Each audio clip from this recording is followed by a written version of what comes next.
Welcome to the REI Agent, a holistic approach to life through real estate. I'm Mattias, an agent and investor. And I'm Erica, a licensed therapist. Join us as we interview guests that also strive to live bold and fulfilled lives through business and real estate investing. Tune in every week for interviews with real estate agents and investors. Ready to level up? Let's do it.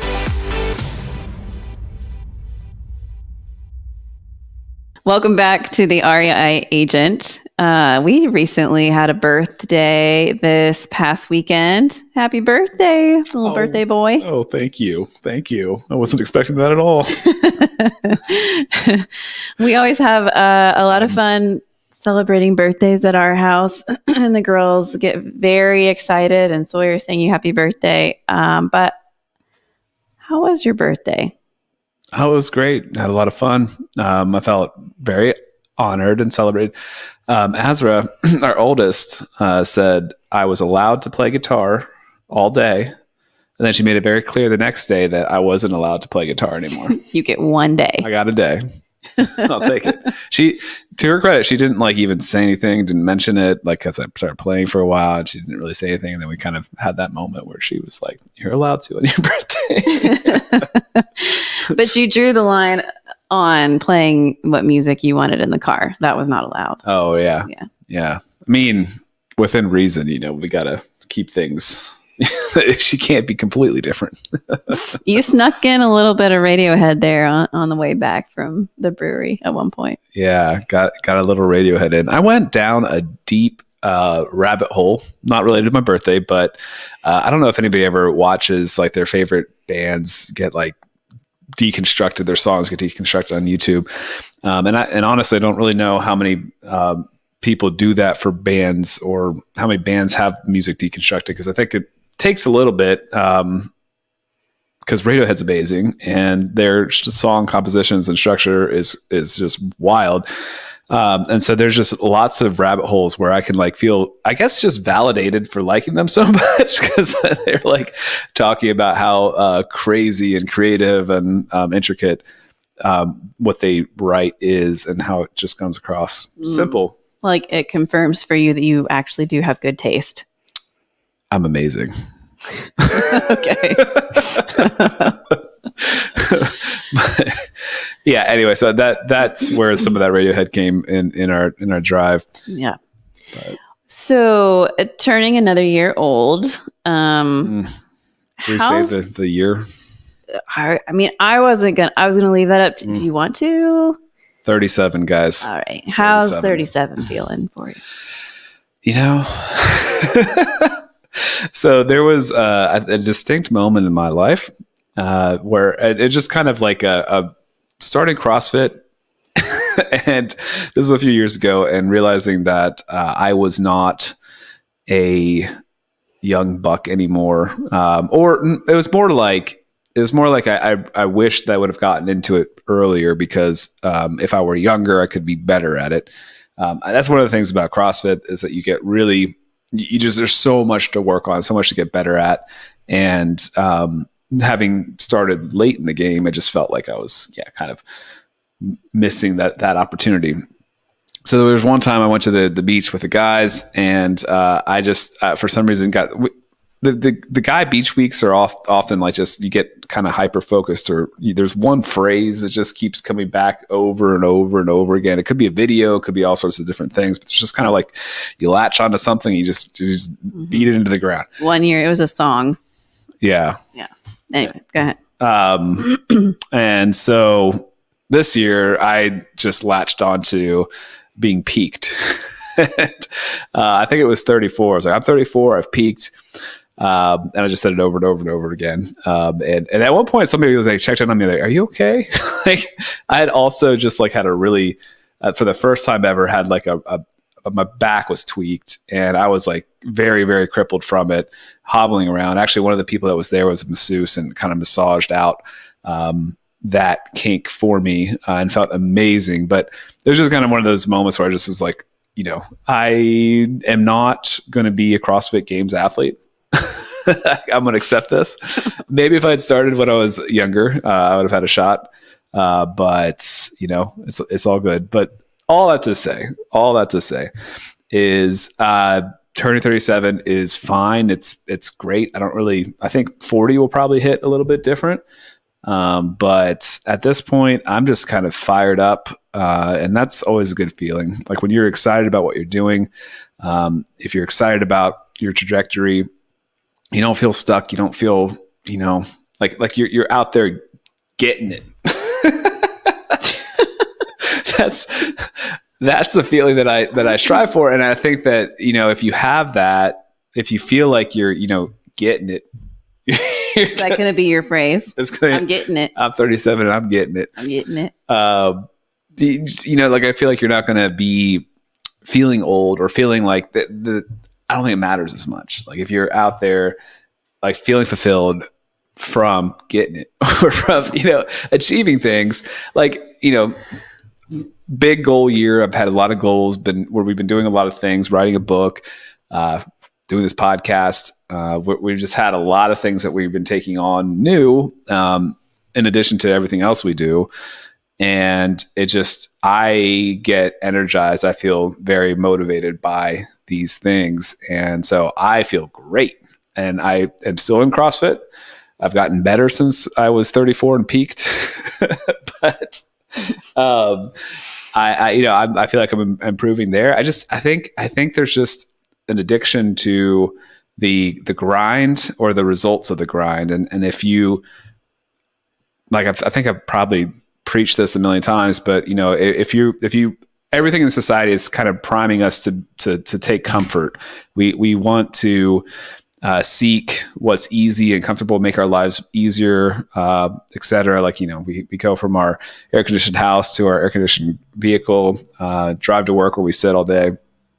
And I think that we have to just put in our lives things that are hard, that we have to fake our survival like we were evolved to endure, if that makes sense. So we had to hunt, we had to escape predators, we had to do hard things, right? Mm-hmm. Oh no, she's giving me the eye roll, guys. We might have to re-record this one. We're going down a rabbit hole. No, but if you think about it, you had just to survive, just to eat and not die. you had to exert yourself physically. Mm-hmm. And so I think that if you don't exert yourself physically, there's just something missing evolutionarily. Mm-hmm. And so I think that is something that is a big piece, but also, we get into the cold plunges and the saunas. I think that we also aren't used to just being at 70 degrees, constantly all the time. And there's something to exposing ourselves to more extreme conditions. And then I think just challenging yourself mentally or challenging yourself to grow in new ways and seeing success in it, or seeing not even success, but just progress in what you're setting yourself out, like the big goal you set out there, and seeing yourself move towards it is super rewarding. And so all I have to say is I think I feel great as a 37-year-old because I have been working really hard towards really hard things and been doing consistently, not every day, but almost every day, multiple times a week in various aspects of my life. And that just makes me feel super good, super energized, youthful. I am a young buck. Okay. So we can zoom out for a second. Let's break this down clinically. When you were in your 20s, or even when you turned 30, none of these things that you just mentioned were happening. Yeah, that's true. Well, yeah. I mean, so I've probably was not in 20s, but 30s. I was working in my real estate sales career pretty hard, and I was pretty focused on that. I mean, there's been elements, but yeah. But CrossFit, cold plunge, none of this hunter-gatherer stuff was happening, right? And so I wonder, is it fair to say over the course of your 30s so far, you've been finding little bits and pieces of yourself that you hadn't quite put together yet, but they're coming together, they're feeling really good, and you're getting it. Yeah, that's fair. I think that, I've had elements of pursuing something big and kind of having, not really accepting no as an answer my whole life. I think that's probably one of the reasons I'm in this like entrepreneurial kind of world. Because even as a kid, I just kind of refused to. I was just like, if I want something, I'm going to work to get it, and just kind of not accepting no as an answer. So like when you step out to be an agent, sometimes you just have to have that attitude. Like, I'm going to be successful. Here are if I do these 6 things repeatedly every day for the next 5 years, I'm going to be successful. You just kind of have to have that attitude a little bit. Well, it's like one of our coaches told us, you got to think about it like, I'm going to be really good at this at some point. Yeah, totally. And, you can't get discouraged about what the present is, because you are focused on how you understand that what you're putting in the work now to get where you're going. You're building the iceberg, the bottom of the iceberg, and the peak hasn't shown up out of the top yet of the ocean. Yeah. So do you feel like you have a clear direction where you're heading? Oh yeah, I'm getting it. Okay. All right. What did you do on your birthday? My birthday. So we started off celebrating it on the day before. Erica took me to get a manicure. I've never done that before. Which was kind of originally your idea. You had mentioned it a while ago that maybe that would be something you might want to try. There were a lot of mights and maybes in there. But anyway, I made it happen. So we got a manicure for the first time. Yeah, it's one of those things where I just feel the tips of my fingers, and if there's anything bugging me, I want to take care of it. So I thought, maybe if I just get my nails nice and manicured, I can just leave my nails alone then. But so that was interesting. They did the best they could. And then we went and got a beer, which was a lot of fun. Then fast forward to the next day, we went to, I got to kind of just chill and relax in the morning. You made cinnamon rolls, which was really nice. I got a gift from my middle child, Isla, of a blanket that I could use she had a very specific chair I had to use it in because it matched, sort of. And she allowed me to use it on the couch, and I was able to take a nap.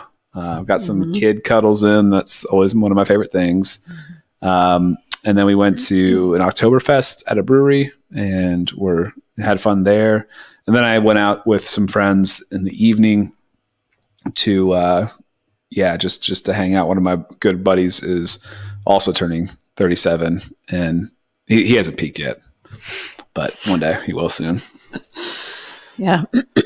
Well, happy birthday. Thank you. I guess we should get into the guests a little bit now. Let's get it. Our guest this evening, this day, what am I even saying? Today is Nicky Billou. Billou, yeah. Yeah. Nicky is a immigrant. Really interesting. He was his family was Christian in Iran, and when the revolution happened, it was very clear that they weren't welcome. They didn't feel welcome in his home country. So we get into that a little bit. He came here. His dad was an entrepreneur. He's a business leader. He's an author, published author. I think he said 2 New York Times bestsellers.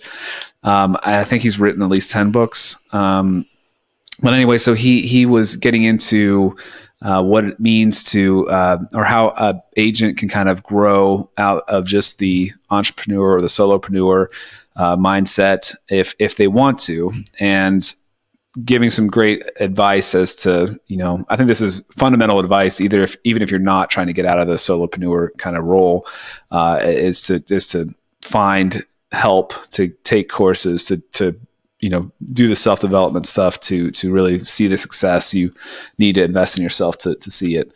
But yeah, it was a good conversation. Nicky, I don't know if he's still in Canada, but that's where they moved to originally. Mm-hmm. But yeah, without further ado, Nicky Billou. Welcome back to the REI Agent. We are here with Nicky Billou. Nicky, thanks so much for joining us. Mattias, Erica, it's an honor to be here. God bless you both. Thanks for having me. Now, Nicky, you have kind of an interesting story. Did you want to ask any questions about the background? Yeah. I'd love to start there. Can you just tell us a little bit about where you're from? And let's start there. Well, I'm really good at asking questions as we go. So just start us off. Absolutely. Great question. So I'm actually originally an immigrant from the Middle East. I'm a Christian from Iran. When I was 11 years old, the Islamic Revolution took place in Iran. And my late father, God rest his soul, he could see the writing on the wall. This wasn't going to be a place to raise a Christian family. So he got together with my mom, and they made some plans to take me and my two brothers out of Iran and settle us in a Western Christian country. Now, at the time, I was a kid, right? I was 11 years old. I didn't want to leave my friends. I didn't want to leave my home. But looking back now, connecting the dots backward, as Steve Jobs would say, it was the single greatest thing mom and dad could have done for me and my two brothers. They took us from a legacy of tyranny to a legacy of freedom.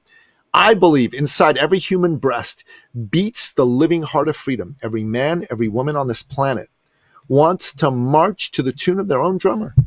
They want to chart their own course. And without freedom, that's not possible. And if you're an entrepreneur, if you're in sales, in the world of being a realtor, that applies to you so much, because without the freedom to choose this path, right, you wouldn't be able to be on this path at all. Without the freedom to go out there and do deals in markets you wanted to do deals with and with individuals you want to do business with, you wouldn't be able to make your dreams come true. That's free enterprise. Yeah. Entrepreneurship, sales, capitalism, they're only possible when you live in the context of a free society. I think what we have here in the West is so precious, right? And right now there's governments that are attempting to take some of our freedoms away. They say things like, oh, no, you can't put that online. That's misinformation. That's misinformation is anything they don't like or makes them look bad, basically. And I think it's important as entrepreneurs and as folks that are in the profession of sales that we stand up strongly for freedom and for free enterprise, because if we don't, there'll be a time where it'll all be eroded and taken away from us. So I think that's super, super important. Now, my late father, he was an entrepreneur.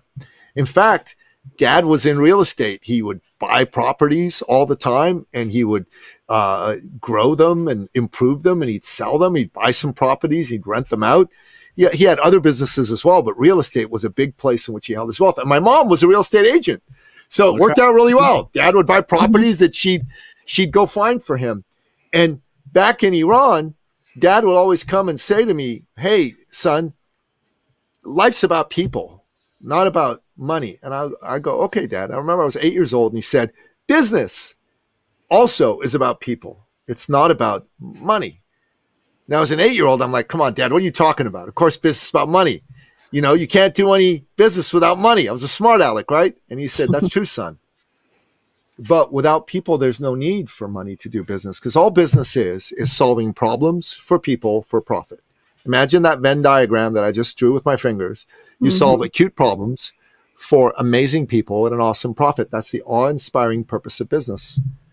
And, you know, that landed for me. And I started to realize that you got to focus on people. If you're in business, if you're in sales, and you're thinking about yourself, am I going to make this commission? Am I going to make this sale? People are going to feel that. And it's going to feel bad even for you, right? You got to be thinking, who is this person? Is that someone's daughter? Is that someone's wife? Is that someone's sister? You know, is that somebody who maybe has been disappointed in an interaction with someone just like me? And if that's the case, my dad would say, it's your job to restore her faith in humanity, right? It's your job to show her that good people exist. And this was the thing that really, really blew me away, you know, because my dad was this kind of man. Like, if you guys knew him, you'd love him. If you were looking for work, he'd sit you down in his office. He'd pick up the phone, call all his business owner buddies until one of them gave you a job. If you're trying to start a business, he'd sit you down. He'd give you his best advice to help you start the business. He'd even connect you with people who had capital, customers, all of that. Mm-hmm. And if you're trying to buy a car or a house and you didn't have quite enough money, the bank would only give you so much. He'd top you up with a loan that he'd never allow you to pay back. And people always, when I share this story, come to me with a little bit of cynicism. And they go, what are you talking about, Nicky? Come on, that's not real. That's like a Hollywood thing, man. Nobody's actually like that.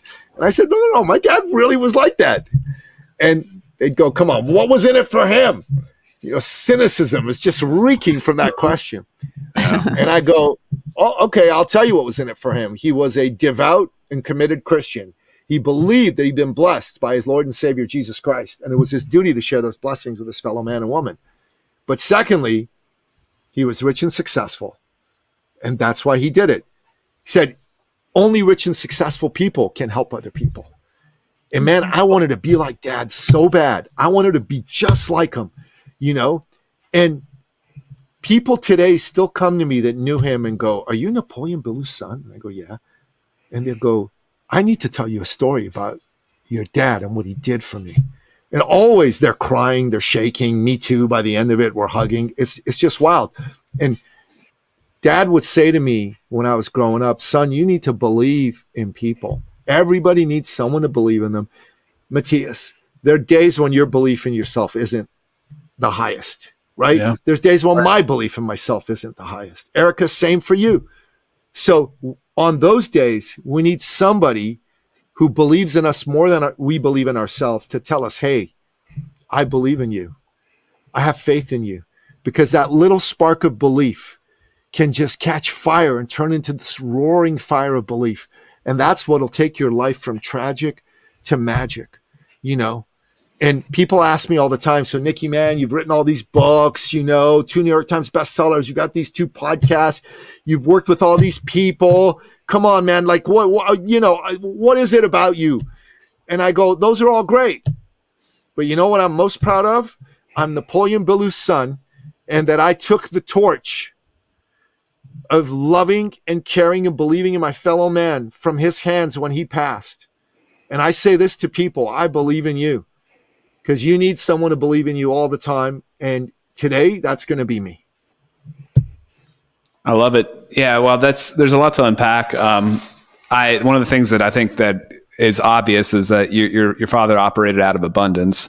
And I think that's one of the key things that I find. Well, it's one of the things I noticed the more and more I get into the investor world community, the business world, it seems that the people that I'm attracted to that are succeeding often are coming from that mindset.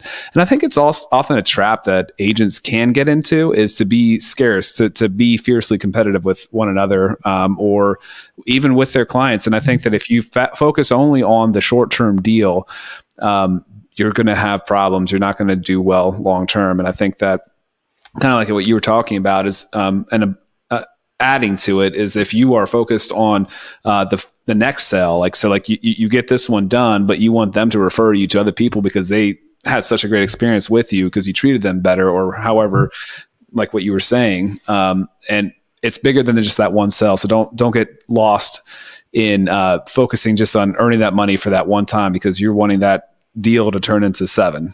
Yeah, I wanted to go back real quick too. I was curious what it was like for you. I don't know how old you were when you were living in Iran before you moved away, but I was curious what it was like for you and your family living as a Christian family in the Middle East.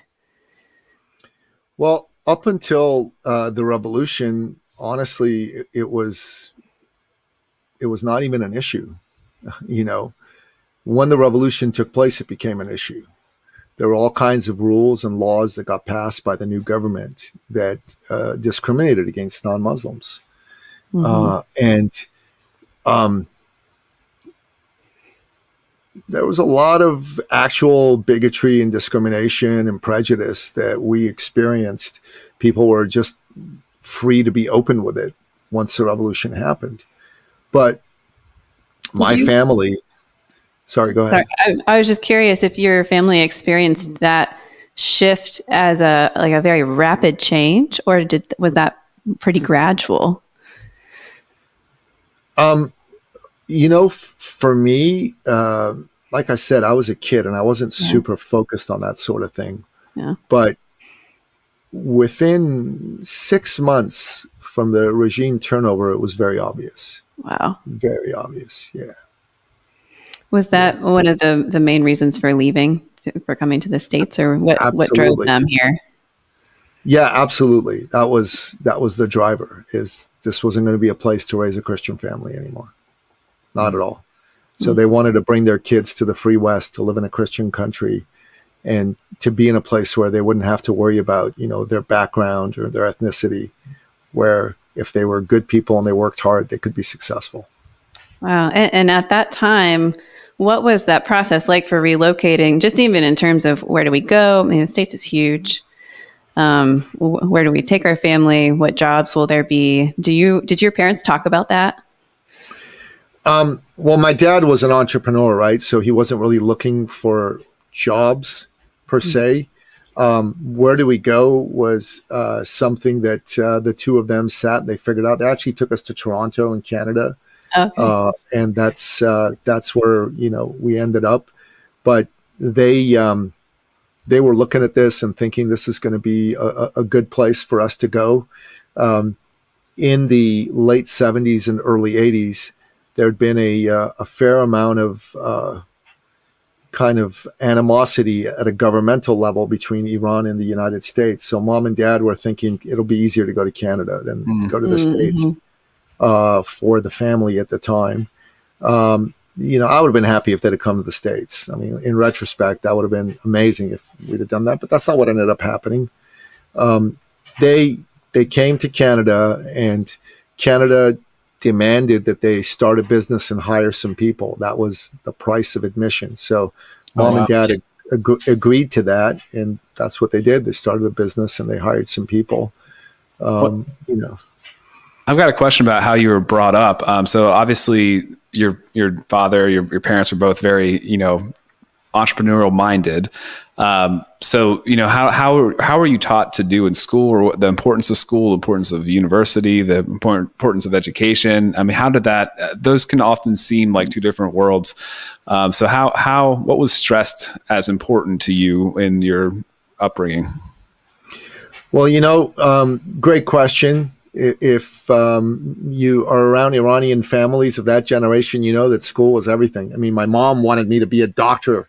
Okay. That was kind of her big dream. Oh, yeah, you can be a doctor. You're smart enough. And I didn't want to be a doctor. But that was it. Get good grade in school. Get straight A's. That was what they pushed us to do. So we did. We were expected to get straight A's, and we did. That's what it was like. I happen to enjoy learning. So, it wasn't a stretch.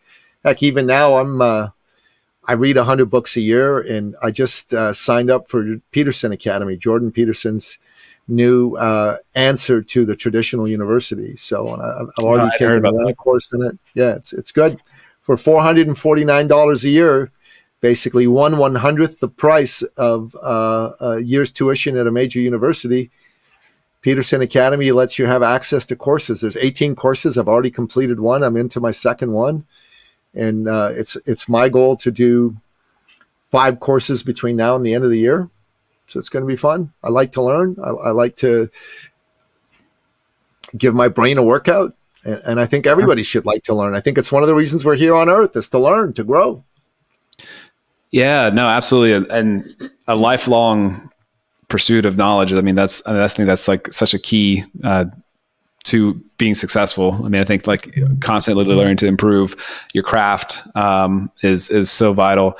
One of the things I know a lot of agents get stuck in when they are trying to first, they're just trying to hustle to get, successful, to get consistent business. But at a certain point, I think it gets to a point where if they are successful, they might struggle to break through and start delegating or get stuck kind of doing everything themselves and frankly get burnt out. I think right now we're seeing, at least in my market, I could say anecdotally, there's a lot of people that are showing signs of wanting things to change, to be different, and they're switching firms or they're starting their own thing. There's a lot of movement happening in the space. And I'm just curious if you have any suggestions for that trap for entrepreneurs in relation to real estate or in general. Yeah. So good points. So here's the thing, right? I found in the work I've done with people in the real estate field, as well as in other businesses, there is a step that you got to make a decision on is, do I want to stay a very successful solopreneur, which basically means, do I want to not grow past myself and keep most of the money I make myself? Or do I have a bigger vision for myself and I want to actually build something that employs people? I want to build something that can potentially be really, really big. And that's a decision people have to make. And the first step in success in business is you got to be decisive. You got to be a person who can make a decision. So if your decision is, I want to stay a solopreneur, there's nothing wrong with that. No problem at all. But your growth is going to be capped. You are not going to grow past a certain level. It's just not possible. But if your decision is, I want to see how I can be all that I can be, to, quote that old Army commercial from back in the 80s and the 90s, be all that you can be in the Army, then you're going to have to make a decision that, yes, I am not going to just be a solo agent anymore. And the first thing that you need to do is say, well, what's the first type of help I need? I'd say you probably need some good admin help, right? Gary Keller, in his book, The Millionaire Real Estate Agent, talks about that the first thing a realtor ought to do is hire excellent admin help that can take things off your plate that really other people can do at a much lower price point. So all that admin type stuff's got to go off your plate. Once you've done that successfully, you got to take a look and see, what are you really, really good at? Well, you need to be a really good leader so you can motivate the people that are on your team and they're going to want to stay with you. And you also need to be really, really good at sales, at bringing in leads, bringing in business. So I'd say focus on growing yourself as a leader, right? And there's a lot of ways to do that. You can hire coaches. You can do training and coaching programs that'll help you do that. You can read books. You can attend conferences. And then secondly, you need to make sure that, you commit to this and take action toward it daily, weekly, monthly, and ongoingly, right? So Gary Keller's book is a really good one, The Millionaire Real Estate Agent, but there's programs that are out there that'll show you how you can go beyond being a solopreneur agent, right? There's programs that are out there that will show you how you can develop yourself as a leader so that people want to follow you. And it's your job to invest in yourself. So the first thing you got to be is decisive. I'm going to do this. Secondly, you got to commit, and you got to know you're going to be bad at it at first. You're not going to be a great leader at first. You're going to probably suck. Suck is a technical term in the business that we use. So you're going to have to get past that, and then you're going to have to be bad, and then average, and then okay, and then good, and then great. So you got to be able to go through the continuum. And then thirdly, you got to invest in yourself and be coachable. Who's the most important asset in a real estate agent's organization? Well, it's that agent, right? He or she needs to invest in themselves. Robin Sharma, who wrote the book, The Monk Who Sold His Ferrari, he used to be a client of mine back in the day. And one day he told me, Nicky, if you ever want to double your income in a given year, triple your investment in personal and professional development. So if you spent $3,000 last year, this year spend $9,000. If you spend $10,000 last year, this year spend $30,000. And you know what? I did what he suggested. I tripled my investment in personal and professional development. And you know what? Gosh darn it, I more than doubled my income. So it's absolutely true. You've got to invest in yourself. And you've also got to be resourceful. So there's people listening to this and going, oh my God, I don't have the money to hire an admin. I don't have the money to invest in myself. Okay. I'll tell you a story from my life. So many, many years ago, I was married, and my then wife at the time decided she didn't want to be married to me anymore. And it shocked me. Maybe I should have seen it coming, but I totally didn't. And she kicked me out of the house. I hadn't seen my kids, and I was sleeping on my mother's couch. And for a year, I made no money. Grown-ass man, sleeping on his mother's couch, making no money, wasn't good. Friend of mine took pity on me and took me to a conference. He invested in me. because I wasn't investing in myself. And I saw a man do a talk, and it spoke to my soul. And I walked up to this man after the talk was over, and I said, "Hey, I'm Nicky Billou. Here's my story." And when I was done telling my story, I said, "I think I need to hire you." And he said, "Okay." He said, "I need to let you know my minimum fee is $5,000 for 5 hours of my time. And I expect to be paid upfront, in full, in advance. I offer no guarantees and I give no refunds." And I went like, whoa, okay. I don't have that kind of money right now. I made no money for like a year. And I told him that. And he said, "Okay, I'll give you some free coaching." I said, "Man, free coaching, goody. I'll take it." So he said, "It doesn't matter how much money you have." And I went, hold up. You just told me you want $5,000 from me. Of course it matters how much money you have. He said, "Son, I got 20 people lining up to work with me. I don't need your business. You need me." What can I say? He was right. And he said, "Let me repeat, doesn't matter how much money you have. What matters is how bad do you want change?" I said, "Come again." He said, "Well, your wife kicked you out of the house. You're sleeping on your mother's couch. You haven't seen your kids. And you haven't made any money in over a year. How am I doing so far?" I said, "You're right on." He said, "How much longer do you want to put up with this sad, sorry state of affairs? A day, a week, a month, a year, a lifetime?" Now, when he said a lifetime, that went right in. And I'm like, no. I said, "Give me a couple of days. I'll be right back." And I was a fitness trainer then. So I made a couple of calls to people that had said neither yes nor no to me with a lot of urgency. And I said, "Hey, guys, I got good news." They said, "What's the good news?" I said, "You're fat and you need to lose weight." And they were like taken aback. "It's true." They said, "Yeah, you're right." And I said, "And I'm broke and I need money, so I'll be allowed to see my kids." I said, "So I'm going to make you a proposition, half price, but there's one catch." They said, "What's the catch?" I said, "You say yes right now and you pay me right now, or the deal's off the table." 2 guys said yes. They gave me $1,000 each. I was ecstatic. I took the $2,000 to this fellow. His name was Bill. I said, "Bill, here you go." And Bill said, "That's great." But I said 5, not 2. And my heart sank. I'm like, oh my God. And then I said, "Bill, can I ask you something?" He said, "Sure." He said, "How many people have you shared this story with over the years?" He said, 30 or 40. I said, "That's a lot of people." He goes, "Yeah." I said, "Besides me, who else came back with any money?" He said, "Nobody. You're the first." I'm like, "Oh, wow. I'm the first." He goes, "Yeah." I said, "Well, listen, then take this money. I'm going to sign a contract saying that I'll pay you the balance within 30, 60 days, whatever the case may be. Because I want change bad." And I guess he must have seen something in me. He believed in me. He agreed. And the rest is history. Within 6 months, I made over 6 figures. And I paid him back a day early. And the question I'm going to ask for realtors listening to this, I don't know your situation, and nor do Mattias and Erica necessarily, but how bad do you want change?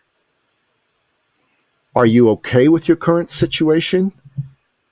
Are you willing to put up with it for a day, a week, a month, a year, or even a lifetime? Or are you done with it because you want change bad? Mm-hmm. Wow. Yeah. And I guess I was just sitting here thinking it highlights how it's really hard. I think I'd probably say impossible to do this alone. Like it even, is. As a solopreneur, if you're going to do your own thing, even if you're doing self-investment, you're going to these conferences or you're trying to surround yourself by like-minded people or finding mentors, man, you got to find your people somewhere. You do. Don't do it alone. Don't do it alone. Hire people. Hire people. You got to do it. Last year, whatever you invested in your personal and professional development, I double dog dare you triple it this year. I know there's only 4 months left in the year, 3.5 months. Do it anyways. There are so many people that have done things before you, and their knowledge is easy. You can skip so many headaches. You don't have to figure everything out yourself. And 100%, like you definitely need to invest in yourself and take advantage of all the wealth of knowledge out there. But. Yeah. Well, I mean, Mattias, you went to a professional conference and, personal development. When was that? April, May? Yeah. And you came home with plans to write a book. Yeah. There you go.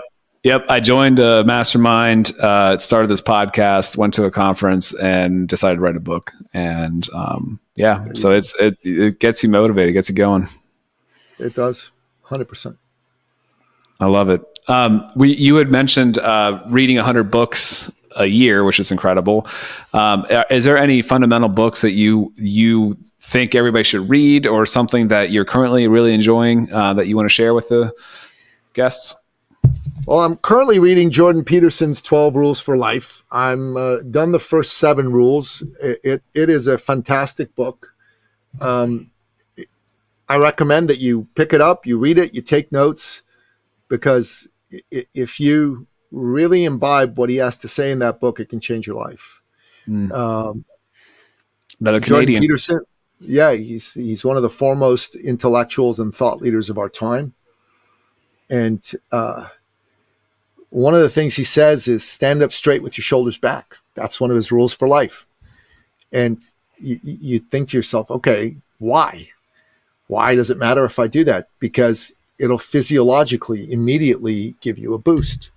It'll also present you better out there in the world. How you present matters, right? It matters a great deal. So if you're slouching and you're like this and you're looking that way, nobody's going to think you're somebody worth knowing, somebody worth investing their time into. And if you're standing up straight or even sitting up straight and your shoulders are back, you're going to come across as someone with confidence. And that's super, super important. Yeah.